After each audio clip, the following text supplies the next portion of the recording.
انتقال ہو جاتا ہے. انتقال ہونے کے بعد سب سے پہلے کیا کام کیا جائے گا کہ اس کے انتقال کے بعد اس کا مال موجود ہے, اس کے مال کو کیسے جو ہے تقسیم کیا جائے یا اس کے اوپر کتنا خرچ کیا جائے. تو کہتے ہیں کہ ترکہ جو مال آدمی چھوڑ کر گیا ہے اس کے متعلق چند حقوق, اس کو کہتے ہیں ایک ہے حقوق عینیہ, عین حقوق. حقوق عینیہ سے مراد یہ ہے کہ ترکے کے متعلق جو حقوق ہوتے ہیں, چاہے وہ حقوق اللہ ہوں, جیسے ایک آدمی نے نظر مانی تھی میرا فلاں کام ہو جائے تو یہ کام کروں گا, جو نظر اس نے مانی تھی, ہمارے یہاں شادیہ کا مسئلہ ہے کہ اس نظر کو سب سے پہلے الگ کیا جائے. حقوق العباد ہوں, یعنی کسی کا جو ہے حق اس کے ذمہ واجب تھا وہ بھی اس کو الگ کیا جائے گا. جیسے رہن میں رکھا ہوا مال ہم نے گروی رکھ کر کوئی مال لے رہا تھا تو وہ جو ہے نا گروی ہمارے پاس جو ہے گروی میں رکھی ہوئی چیز ہماری بھی ہے وہ دوسرے کی ہے, لہذا وہ اس کو پہنچائی جائے گی, اس کے ترکے میں شمار نہیں کی جائے گی. اب جو ہے عمل کے اعتبار سے اگر ہم دیکھتے ہیں تو سب سے پہلا کام عام طور پر کیا جاتا ہے تجہیز و تکفین. تجہیز و تکفین میں چار چیزیں ہوتی ہیں. ایک آدمی کے مرنے کے بعد اس کے کفن کیا اخراجات, جتنا خرچہ اس کے کفن کے لیے آتا ہے کفن کے متعلق, اس کے بعد اس کے غسل کے لیے کتنا خرچہ آئے گا, پانی لانا پڑے گا, کچھ بھی ہے پورا اس میں ہے. اسی طرح سے اس کی جو ہے جنازے کو ایک جگہ سے دوسری جگہ منتقل کرنے میں خرچہ آ گیا, مثال کے طور پر اوپری علاقے سے نیچے لانے میں وہ گاڑی کا خرچہ مثال کے طور پر آ گیا, وہ خرچہ. اسی طرح سے اس کی جو ہے نماز جنازہ پڑھنے کے بعد جب اس کو جو ہے دفن کیا جائے گا تو قبر کا جو خرچہ ہے اس میں جو چیزیں استعمال ہوئی, یہ سب تجہیز و تکفین میں شامل ہے. یہ پورا کا پورا جو مال نکالا جائے گا مرنے والے کی وراثت سے نکالا جائے گا. سب سے پہلا عمل کے اعتبار سے, ورنہ حکم کے اعتبار سے ہمارے یہاں حکم یہ ہے کہ پہلے حقوق اللہ کو نکالا جائے گا, حقوق عینیہ کو نکالا جائے گا, حقوق العباد کو نکالا جائے گا. نمبر بعد میں آتا ہے, پہلے یہ حقوق عینیہ کہتے ہیں اس کو, ان چیزوں کو پہلے نکالا جائے گا. لیکن ترتیب میں عام طور پر عمل جو ہوتا ہے تجہیز و تکفین کو پہلے عمل میں لایا جاتا ہے. تجہیز و تکفین میں عام طور پر جو حکم یہ ہے کہ تجہیز و تکفین میں کنجوسی نہ کی جائے. ایک دم ہلکا کپڑا کفن میں لگا رہا ہے, حکم یہ ہے. حقوق عینیہ میں حقوق عباد میں صرف رہن وغیرہ کی چیزیں آتی ہیں, قرضہ نہیں ہے, قرضہ کے بعد حکم بعد میں. حقوق اللہ ہمارے حقوق اللہ ثابت نہیں ہوتے. حنفیہ کے یہاں ایک آدمی مرنے کے بعد حقوق اللہ ثابت ہو جائے. مثلا ایک آدمی کے دن میں حج فرض ہو گیا, زکات باقی ہو گئی, اس نے زکات ادا نہیں کی مال کی. حکم یہ ہے ہمارے یہاں کہ پہلے زکات ادا کریں گے. مرنے سے زکات ثابت نہیں ہوتی ہے, مرنے سے حج فرض ہونے کے بعد حج ثابت نہیں ہوتا ہے, بلکہ اس کی وراثت سے اس مال کو نکالا جائے گا جتنا اس کے حج میں جو لگے. یہ حقوق اللہ. حقوق العباد میں صرف وہ مال جو دوسروں کا ہمارے پاس امانت کے طور پر رہن کے طور پر رکھا ہوا ہے وہ ہے. یہ سب کتنی چیزیں حقوق عینیہ میں آتی ہیں. میں کہہ رہا تھا کہ تجہیز و تکفین میں حکم یہ ہے کہ کنجوسی سے کام نہ لیا جائے. ایک دم ہلکا کپڑا آپ لگا رہا ہے اس کا حکم نہیں. نہ اسراف سے کام لیا جائے کہ جو عموماً درمیانی طبقے کا کپڑا ہوتا ہے اس کے وجہ آپ ایک دم اعلیٰ کوالٹی کا کپڑا لا کر جو ہے نا اس کو لگا رہے ہیں. کیوں اجازت نہیں اس کی؟ اس لیے کہ کپڑا ضائع ہو جائے گا, قبر میں جائے گا, مٹی لگ جائے ضائع ہو جائے گا. اس لیے میڈیم کے اکرام بھی ہونا چاہیے. آدمی کا انتقال ہو اس کا اکرام, یہ نہیں کہ ایک دم ایک بیکار سا کپڑا لا رہے ہیں. مرنے کا مرنے والے کا پورا اکرام. اس میں دیکھیے تجہیز و تکفین میں کون سے اخراجات نہیں ہیں. مثلا آپ ایصال ثواب کے لیے مسکینوں کو کچھ چاول دے دیتے ہیں, کچھ پیسہ دے دیتے ہیں, یہ تجہیز و تکفین میں نہیں ہے. یہ آپ اپنی طرف سے کریں گے, زندہ لوگ اپنے پیسے سے کریں گے.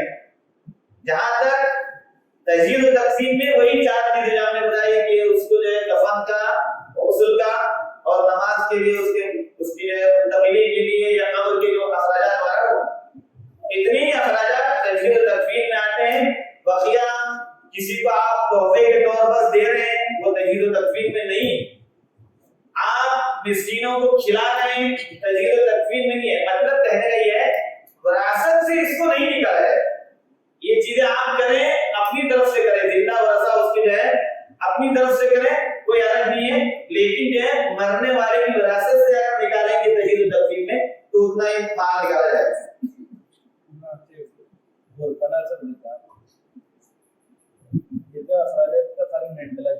برتن کو دینے والی قیمت یا مثلا ہمارے اپنے علاقے کے اندر تنظیم کو جاتا ہوں وہ تجہیز و تکفین میں آ جائے گا، اس لیے کہ قبر سے متعلق سے مثلا کرایہ مزدور اٹھانے والا کھاٹ اٹھانے والا آدمی ہے اس کو ہم دے رہے ہیں، اس کو مزدوری کے طور پر جو اس کے اندر آئے گا، لیکن آپ عام طور پر 500-600 سے کام دے جاتا ہے، آپ ان کو 2000 دے رہے ہیں، وراثت سے آپ نہیں نکالیں گے، اپنی طرف سے دیں گے، جو ان کی واجبی رقم ہے واجبی رقم نکالی جا سکتی ہے، اس سے زیادہ رقم نہیں نکالی جا سکتی۔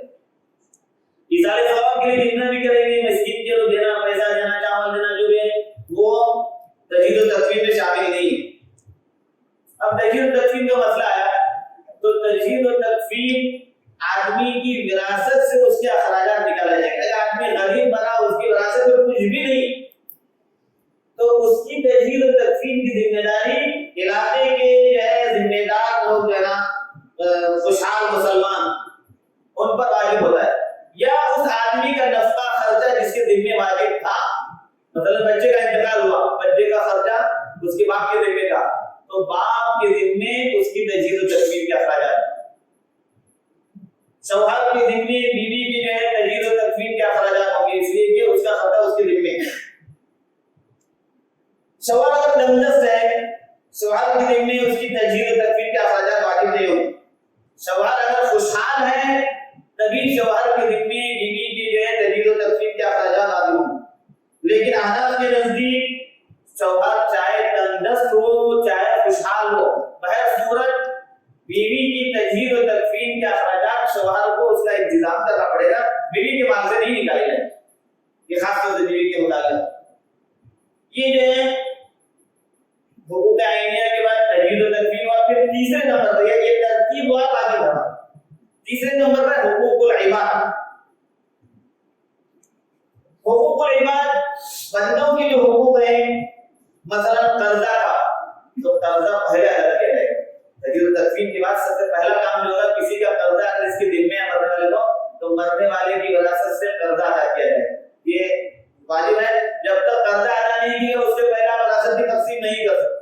چوتھے نمبر پر ترتیب سے جو چیز واجب ہوتی ہے وہ وصیت ہے، مرنے والے نے مثال کے طور پر وصیت کی تو جو وصیت اس نے کی ہے اور شریعت کے مطابق اگر اس کی وصیت ہے اس وصیت کو نافذ کیا جائے گا، شریعت کے مطابق یعنی اس نے 1/3 کے اندر وصیت کی ہے تو پھر اتنا سب جو خرچہ ہو چکا ہے اب تک تجہیز و تکفین میں یا قرضہ ادا کرنے میں، یہ سب مال نکالنے کا اب جو مال بچا اس مال میں 1/3 جو ہے اگر اس نے وصیت کی ہے 1/3 کے اندر سے وصیت پوری جائے گی، اس نے زیادہ کی وصیت کی تھی ہم 1/3 کے اندر پورا کریں گے، بقیہ وصیت کو نافذ نہیں کیا جائے، نافذ کرنا اس کے ورثہ کے ذمہ واجب نہیں ہے، کچھ دلی سے اگر کرنا چاہے تو ٹھیک ہے، ورنہ مرنے والے کو جو حکم یہ ہے کہ وہ ایسی کوئی وصیت نہ کرے جس کی وجہ سے وہ اپنے لیے عذاب ہو لے۔ بعض روایات میں یہاں تک آیا کہ آدمی 60-70 سال کی زندگی گزارتا ہے اور مرنے سے پہلے کوئی ایسی وصیت کر جاتا ہے جس کی وجہ سے وہ اپنے لیے جہنم واجب کر لیتا ہے۔ تو وصیت کرتے وقت بھی آدمی کو اس کا خیال رکھنا چاہیے کہ ایسا نہ ہو کہ ہم اس طرح سے وصیت کریں کہ اپنے ورثہ کو معلوم کر دیں، اس کی جگہ گنجائش نہیں۔ یہ سب ہونے کے بعد اب آخری نمبر جو آتا ہے ہمارا وہ ہے آپ کے وراثت۔ اب ہے ان سب چیزوں کے بعد نمبر آئے گا مال کو کیسے تقسیم کیا جائے، تو مال کو تقسیم کرنے کی جو ہے کیا ترتیب ہوگی اس کو جو آگے بیان کیا جائے۔ یہاں پر وصیت کے تعلق سے ایک بات بیان کرنا ہے کہ وصیت اور ہبہ میں فرق سمجھنا چاہیے۔ ڈونیشن ہبہ، وصیت بل مانا، تو وصیت اور ہبہ میں جو ہے ہبہ میں کیا ہے، مثلا یہ چیز میری ہے میں نے آپ کو دے دی، آج سے آپ اس کے مالک بن گئے، مالک بنانا ضروری ہبہ گفٹ، جب تک آپ اس کو مالک نہیں بنائیں گے اس وقت تک وہ ہبہ مکمل نہیں ہوگا۔ باپ نے یا ایک آدمی نے اپنی طرف سے کسی کو گفٹ کرنے کے متعلق لکھ دیا کہ میں نے اس کے، تو اس کی ذمہ داری ہے کہ وہ گفٹ اس کے ہاتھ میں دے دے، اس پر اس کو قبضہ دلائے۔ اگر قبضہ نہیں دلا دیا،